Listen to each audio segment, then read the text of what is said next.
Hello and welcome back to my YouTube channel. If you're new here, my name is Lullington, aka Lulz, and today I will be recording my catch-up of February reads. Yes, I am fully aware we are in the end of May right now, and I am rather late to the party. However, if you watched my previous video where I talked you through my reading journal, you all know that I have only just started my reading journal, and if you want the encouragement to start now, then start now. So I'm going to catch you up on my January and February reads in this video. There aren't too many. There is 7 books in total that I read during January and February. As I said in my last video, I'm not a super fast reader. I have got a lot that I do outside of work and on top of like my reading and journaling. So I tend to do 3 to 4 books a month. I mean, this month I've done more than that, but this month was a good month. So I'm going to catch you up on my February reads. I will talk you through the books that I have read. I'll just read them out to you. As I said, I don't read physical books due to the lack of space in my house. So I am a Kindle reader. Ignore the state of my Kindle. My Kindle was attacked by my dog. So I have a chewed Kindle.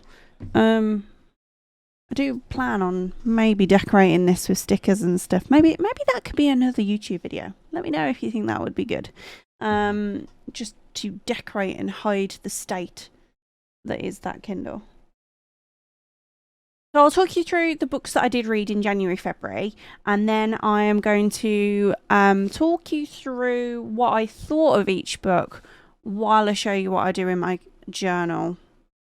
I will need to go through my normal trackers and fill in the tracker pages, what I've read, and then I will get to my monthly stats. And then I've left space towards the end to basically fill in these pages for each book that I've read, what rating I've given them, what I thought of them, anything I kind of like. To be honest, it'll probably just be mostly me covering the page in stickers and making it look pretty. But I will talk you through what I thought of each book while I am filling in these pages.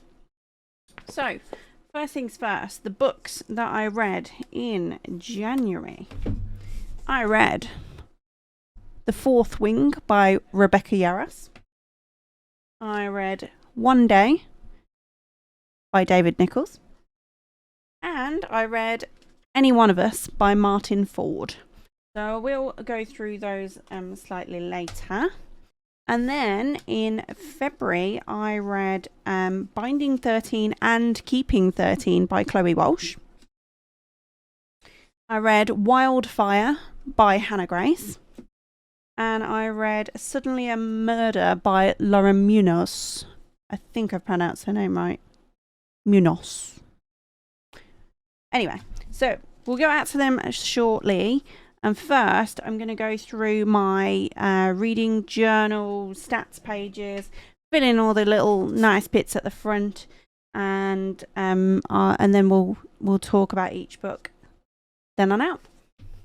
Firstly, can I just say I've had to change the brightness on this so much to get it just so you can actually see it, and yet the front page still glows at you.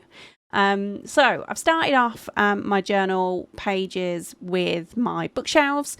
So each book that I've read during January and February, I've shaded in a book. I didn't go with the whole colour scheme per month in the end, like I referred to in my last video. I just picked colours at random. So in total during January and February, I read 7 books. So I've coloured in 7 little books there. Then we moved on to my Kindle page. So this is where I plan to list all the books that I've read during 2024, as long as I don't overfill the page. So obviously I've got Fourth Wing, One Day, Any One of Us. Then we move on to Binding 13, Keeping 13. We've got Wildfire and Suddenly a Murder. I think it's the last one. Yes, Suddenly a Murder. So filled that out. I might make that try and stand out a little bit, maybe colour in it and add a bit of pop of colour to that page somehow. I'm not really sure.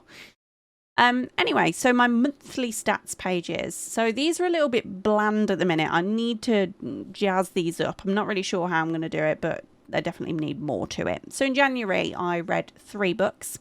I read a total of 1,419 pages, and which averaged 473 pages long each. And then in the corner, I've just kind of shaded in the days that I've completed a book. In February, I read 4 books. I've done 1,977 pages, which averaged 494 pages per book. Then we moved on to my book of the month page, which when you get to the book reviews, you'll think, why have I done that? And I still don't really know why I've done that. But I put forward for January Fourth Wing, which was definitely going to be the winner for January. And then in February, I've put forward Binding 13. However, my overall winner for the 2 months was Fourth Wing, which does not match my star ratings at all. So we won't talk about that, but yeah, I've done what I've done. And we moved on to the bingo card. I decided to do 1 square per book. So obviously, like Wildfire could have probably covered quite a few different squares on here. But I just picked 1 so that it would drag out a little bit. It meant I could match up more books to the bingo. So Wildfire was set in a small town, whereas Any One of Us was a crime novel. One Day was my book older than 10 years old, which I did think it would take me a while to get that. And then I realised I did that literally as my second book in January. Fourth Wing was my Goodreads winner. I'm sure it was a Goodreads winner. I'm hoping so, because I've shaded it in now. And then Binding 13 was the first in the series. So Binding 13 is a book. There's 5 in total right now. So yeah, I definitely make my way through them. Just spoiler alert. I didn't finish any. Did not finish any books. And I read no book club books in January and February because we hadn't started the book club as of yet. So I quickly moved on to my ratings page for each book. So the Fourth Wing was the first book of the year that I read. Fourth Wing is a fantasy romance, probably very, very heavy on the romance. So if you're not massive into romance, while I really recommend this book and I loved this book, if you're not into romance, it's probably 50-50 on the fantasy romance. So this book was released early last year, I think around March time. And I didn't get to read it until later in the year. To be honest, I did start reading again last year, but towards the back end of it last year. So I saw this and I was like, I've got to read that. So this was my first book of the year, Fourth Wing by Rebecca Yarros. And I rated this book 4 stars. However, I'm starting to second guess myself because I still think about this book and I still remember this book. And this is like 5 months ago now. So I'm kind of like, should I have given it a 5-star? And bearing in mind, I've put it through to my January, February winner. I probably should have given it 5-star. But we are where we are. We've given it 4-star. Maybe I'm just tried to start the year without going too heavy on the whole star ratings. You won't be able to read anything that I read here because I've picked really brightly coloured pencils and pens to write all my my review in. And also, my handwriting is diabolical. I'm not going to be a calligraphy expert or writing expert anytime soon because I grew up with keyboards, computers, so I'm not good with writing. I can write, obviously. I can write, but I'm just not very neat. My handwriting's awful. Anyway, I also tried to do each book page in the theme with the colour of the book little mini that I picked, and I found these really cute stickers on Amazon. And like, for example, the "You're really a violent little thing, aren't you?" which is a very, very popular quote from the book, which was really cute. Probably a waste of my money to buy a whole stack of stickers that I will never use again to only use 2, but you know, it is what it is. Anyway, next up, I moved on to One Day. I read One Day because I knew that the TV series was coming to Netflix, so I wanted to make sure I read that before the TV series came about. Now, I know it's a really popular book, so yeah, I gave it a 3-star, and then I realised also that I was not recording when I made this, so you have the finished piece. So I went for like these are some kind of like postage stamp pages around the edge, because they obviously send letters to one another when Dexter's away abroad.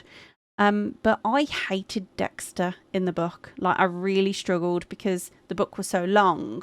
I think his whole, for those of you that have read the book or seen the TV series, Dexter's character growth just took so long that I really hated him, and it spoiled it for me, especially with the ending that you come to. It just felt like I'd gone through all that for that ending. So yeah, I gave it a 3-star. However, I really enjoyed the TV series, which is a new one for me, because I usually prefer the book. Anyway, the next book of the year, which was the last book of January, is Any One of Us. Any One of Us is a thriller mystery released in 2022 by Martin Ford. Ruby here, which I'm spelling out at the bottom in these cute little criminal kind of letter stickers. I don't really know why I called him criminal. You know what I mean. Ruby's the main character. Ruby is the flattest character. I didn't like her. I didn't find her likable. Hence why I've rated it 2-star. The book as a whole, I found like the plot was predictable. And the characters weren't particularly likable. I felt like the book may have been better if, and I know this is going to sound really controversial. No, not controversial. That's a bad word. Not controversial, but it's going to be like really like, oh, you're going to roll your eyes at me when I say, I felt like it needed a romance sideline, like a side story, because it was really lacking something. And I know it's a thriller mystery and it's not meant to be a romance, and not every book has to have romance. I get that. I mean, I like romance in a book, but it felt like it was missing something, and I felt like if that was in there, maybe that would have made it a little bit better. Now, we're moving on to Binding 13 by Chloe Walsh. Chloe Walsh, this first book, honestly, so good.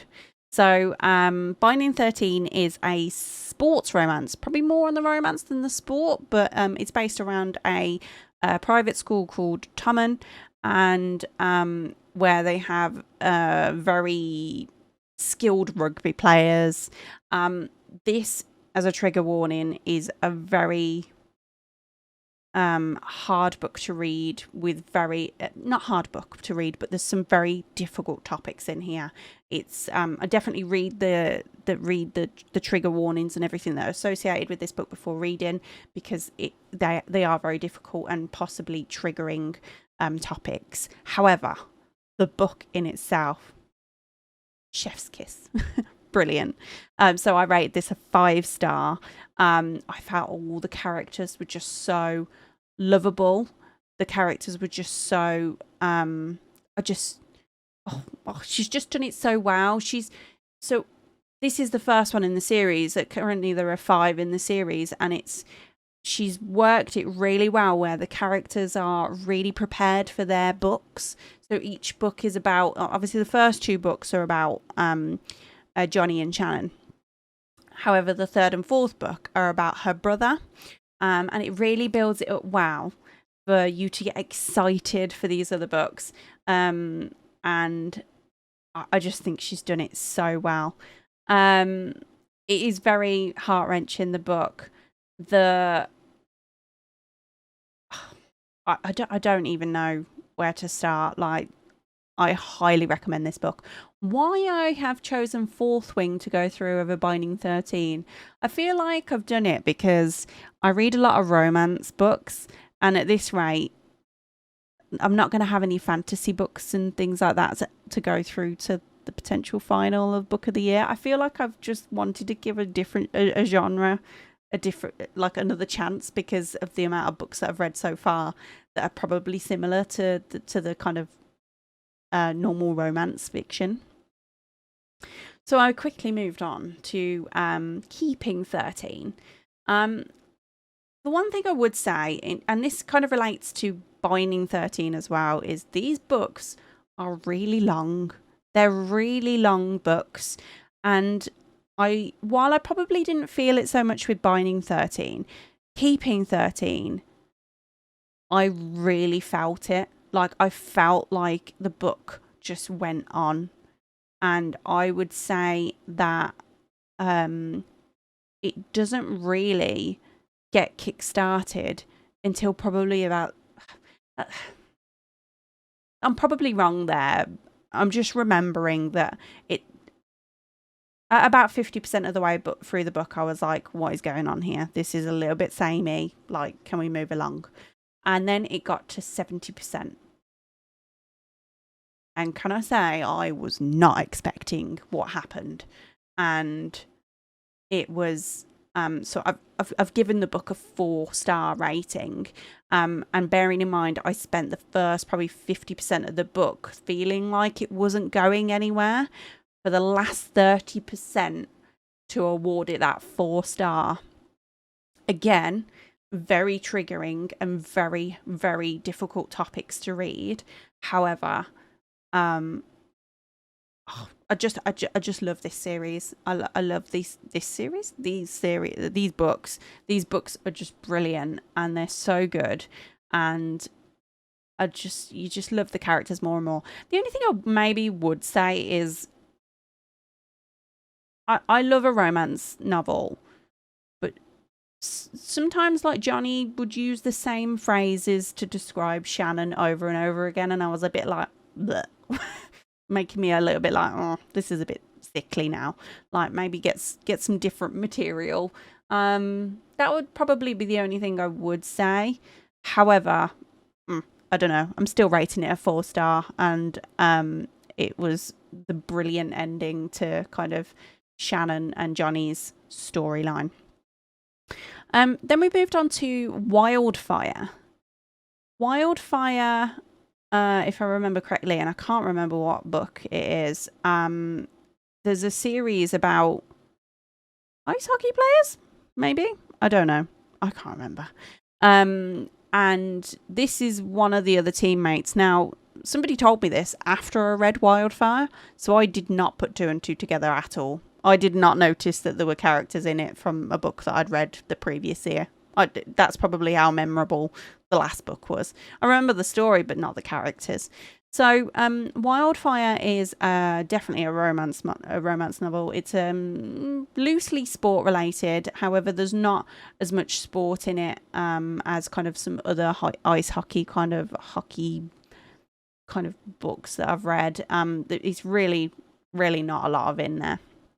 So this revolves around Aurora and Russ going to a cabin retreat where they work during their summer break to look after the kids. It's like a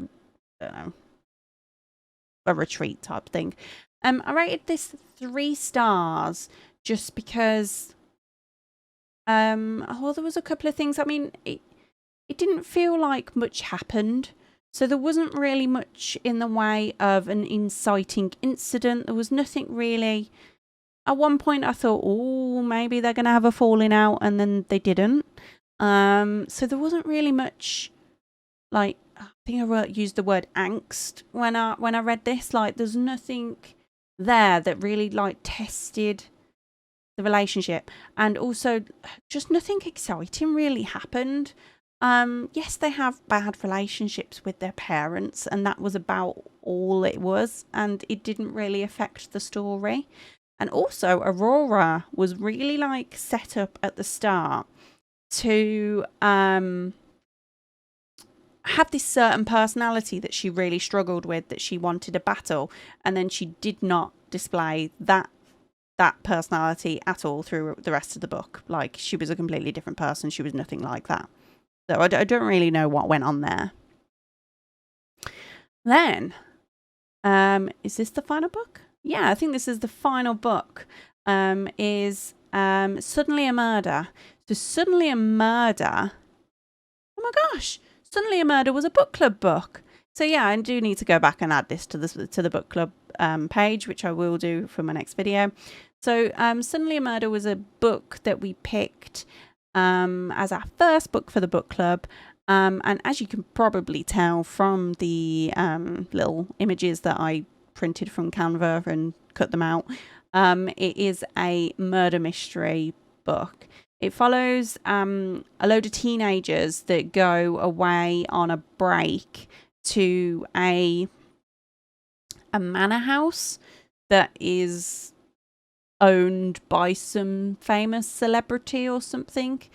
And the characters are okay. I wouldn't say they're great. They didn't really have that much depth. But this book was like released in 2023, I'd say.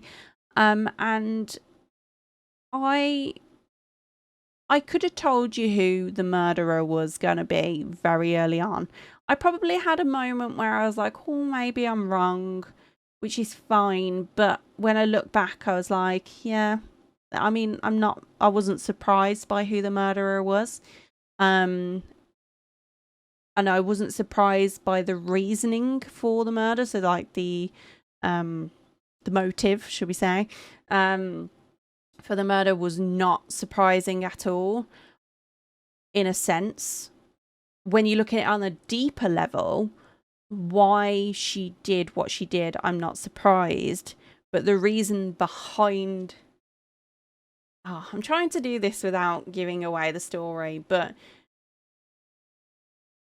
I'm pretty sure I've just said she. They.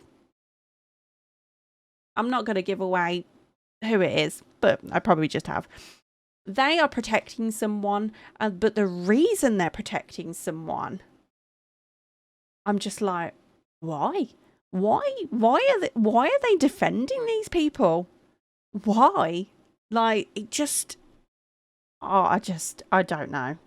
I honestly don't understand why they protected that person.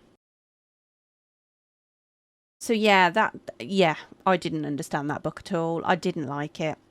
I didn't enjoy it at all. I think I gave it a 2-star. Not really sure. Anyway, so that is my January-February wrap-up in the middle of the year. I hope you enjoyed what I'm doing with my journal. It is very basic, I'd say. I'm trying to get a little bit more and more creative with each one. However, it is my first journal, so we're just gonna roll with it. I will do a March-April wrap up. And then I will, after that, it'll be monthly. So the month of May will be totally on their own. It'll just cover the books of May. Because to be honest, I've read more books in May than I have in the other months. So it will be slightly longer and there'll be more books to cover.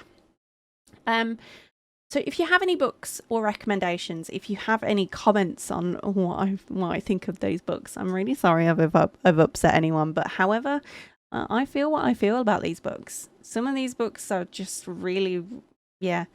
I feel like people are really going to be either disappointed or agree with me on like one day. I just really didn't enjoy it. I felt like I was forcing my way through it.